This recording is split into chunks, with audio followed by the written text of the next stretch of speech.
Masuk bab baru, bab fa in tabu wa aqamus salah wa atawuz zakah fakhallu sabilahum. Bab jikalau mereka bertaubat dan mendirikan salat dan menunaikan zakat, maka berilah kebebasan kepada mereka untuk berjalan. Faqallu sabilahum, itu ayat Qurannya, sebahagian daripada ayat Quran. Qala haddatsana, ayat surah apa tu saya tak ada sebut sini. InsyaAllah mungkin kalau kita dapat kita tengok. Qala haddatsana Abdullah bin Muhammad al-Musnadi qala haddatsana Abu Rauhin al-Harami Ibn Umarah qala haddatsana Syu'bah an Waqid ibni Muhammadin qala sami'tu abi yuhadditsu an ibni Umar anna Rasulullah sallallahu alaihi wasallam qala umirtu an uqatila an-nas hatta yashhadu an la ilaha illallah wa anna Muhammadan Rasulullah wa yuqimus salah wa yu'tuz zakah fa idza fa'alu dhalika asamu minni dima'ahum wa amwalahum illa bihaqqil Islam wa hisabuhum 'ala Allah. Maksudnya Abdullah bin Muhammad al-Musnadi telah menyampaikan kepada kami, katanya Abu Rauh al-Harami bin Umarah telah menyampaikan kepada kami, katanya Syu'bah telah menyampaikan kepada kami daripada Waqid bin Muhammad.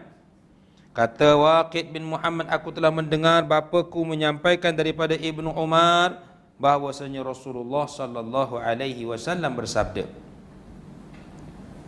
aku diperintah supaya memerangi manusia sehinggalah mereka sanggup bersaksi bahawa sesungguhnya tiada Tuhan melainkan Allah dan sesungguhnya Nabi Muhammad adalah pesuruh Allah, dan mereka mendirikan salat dan mereka mengeluarkan zakat. Ini hadis ni penting untuk kita faham. Maka apabila mereka telah mengerjakan semuanya itu, maka terpeliharalah mereka daripadaku darah mereka dan harta benda mereka, kecuali dengan hak Islam, dan Allah akan menghisap mereka itu. Jadi hadis ni lah, kalau kita ingat sejarah waktu mana wafatnya Rasulullah sallallahu alaihi wasallam, di mana ramai ataupun sebahagian besar umat Islam ketika itu telah murtad. Murtad hanya 2-3 tempat saja. Kerana bagi-bagilah, ada yang memang mengaku Nabi, ada yang tak mau bagi zakat, sebab dia kata dah Rasulullah wafat, dia bagi zakat pada Rasulullah SAW. Itulah antara sebab. Lalu Abu Bakar yang dilantik sebagai khalifah ketika itu, kita tahu dia antara tugas besar dia nak memerangi golongan murtad. Sebab ada orang hujah, orang kata Abu Bakar ni bila dia naik khalifah, dia tak sibuk pun laksana hudud. Ada orang cakap begitu. Sedangkan yang dia nak memerangi murtad tu, tidakkah dia nak menegakkan hudud? Murtad kan sebahagian daripada hukum hudud.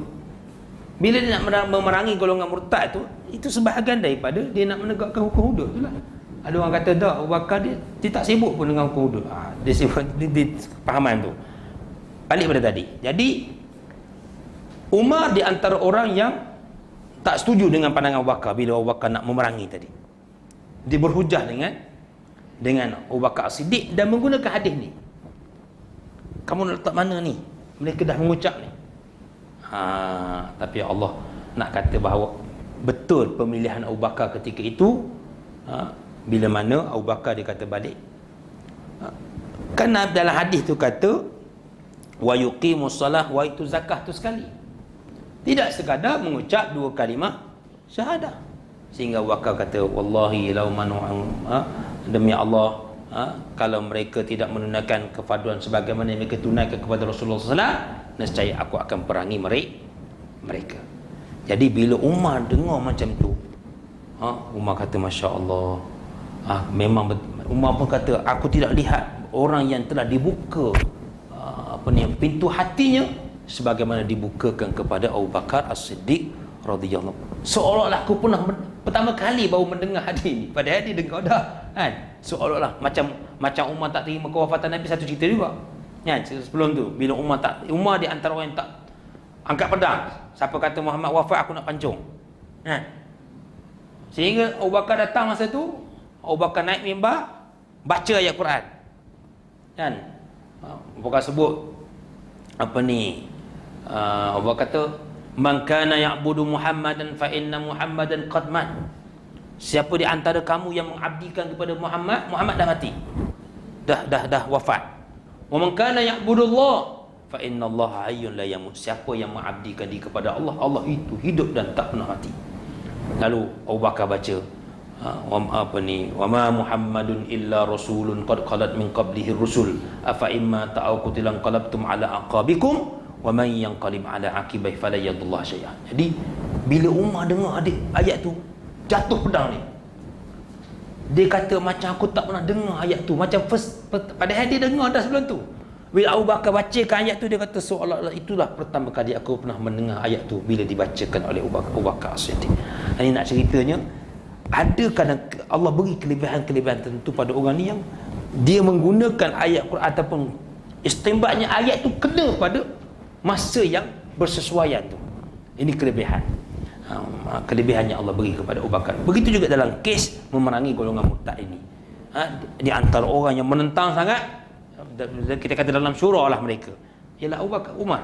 Tapi bila diterangkan balik oleh Abu Bakar, menggunakan hadis ni juga, lalu barulah Abu Bakar Umar boleh terima bahawa wajib diperangi mereka yang tidak mahu membayar zakat jauh, yang membezakan di antara kefaduan zakat dan kefaduan sembahyang.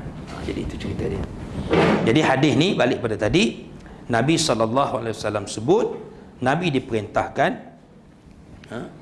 untuk memerangi manusia sehinggalah mereka maknanya tak boleh lagi diperangi apabila mereka telah mengucap dua kalimah syahadah, bersaksi bahawa tiada Tuhan yang berhak disembah, diabdikan, dimelainkan Allah, dan Nabi Muhammad itu pesuruh Allah. Mereka mendirikan sembahyang, mereka menunaikan zakat, dan apabila mereka telah melakukan semua perkara itu, terpeliharalah daripada mereka itu, maknanya mereka tidak akan diperangi, darah mereka selamat, harta benda mereka akan selamat. Kalau tidak, mereka akan diperangi. Disebut juga dalam hadis tu, illa bihaqqil Islam, kecuali dengan hak Islam. Apa pula hak Islam? Mana hak Islam contoh ialah apabila dia berzina. Jadi hak Islam boleh, kalau dia tak kahwin lagi, maknanya boleh direjam sampai mati, walaupun dia dah dia Islam kan, tapi pada ketika halal darah dia ketika itu, sebab dia dah berzina sedangkan dia dah berkahwin. Itu hak Islam. Begitu juga apa lagi yang berkaitan dengan hak Islam, kalau orang yang membunuh orang lain, hak juga Islam boleh bunuh dia kembali dengan sengaja dan sebagainya. Itu yang disebut bila Nabi sebut illa bihaqqil Islam, itu ialah merujuk kepada di sana ada hukum-hukum syarak yang memberi keizinan kepada hukuman dilaksanakan kepada, walaupun dia orang Islam, dia mengucap dua kalimah syahadah. Habis. Baik. Saya ada buku Ustaz tajuk ni mengatakan maka mereka berilah keras mereka untuk berjalan. Ya.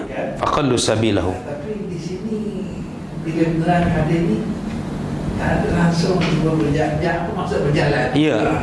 Faqallu sabilahum tu ialah bila mana mereka dah, yang tadilah Nabi kata asamu minni dima'ahum tu, maka mereka tu biarkan kalau mereka dah sembahyang, mereka dah menunaikan zakat, mereka dah maknanya fakhallu sabilahum, biarkan mereka berjalan. boleh mereka hidup, tak ada masalah. Itu maksud dia. Maknanya jangan diganggu kehidupan mereka. Selagi mereka ini tidak mengucap 2 kalimah syahadah, selagi mereka tidak menunaikan sembahyang, maka tanggungjawab kita kena pastikan mereka melakukan perkara tersebut. Jadi maksud fakhallu sabilahum tu berkait dengan hadis ni lah, berkait dengan bila Nabi SAW kata, kalau mereka, aku diperintah memerangi mereka. Jadi kalau mereka dah mengucap 2 kalimah syahadah, maka biarkan mereka, tak diperintah lagi memerangi. Boleh faham di situ? Makna fakhallu sabilahum tu ialah kalau mereka dah melakukan perkara-perkara tadi, mengucap 2 kalimah syahadah, mendirikan sembahyang dan menunaikan kefarduan zakat. Fa idza fa'alu dzalika 'asamu min dima'ahum tu ialah fakhallu sabilahum, itulah maksud dia. Boleh? Itu maksud dia. Fa in tabu wa aqamu shalah, kan? Bila mereka dah bertaubat, mereka sembahyang, waktu zakat, tu kaitan kan? Atas tu dah sebut. Wallahu a'lam. Dan disebut pula dengan dalam kitabul iman, apa kaitannya? Nak cerita bahawa semua itu tanda bahawa dia telah melaksanakan tuntutan iman dia, amalan dia tu. Terzahirnya keimanan dia bila mana dia dah sembahyang, dia dah buat zakat, terzahirnya keimanan dia di situ. Ini disebut dalam huraian oleh Al-Imam Ibn Hajar Asqalani.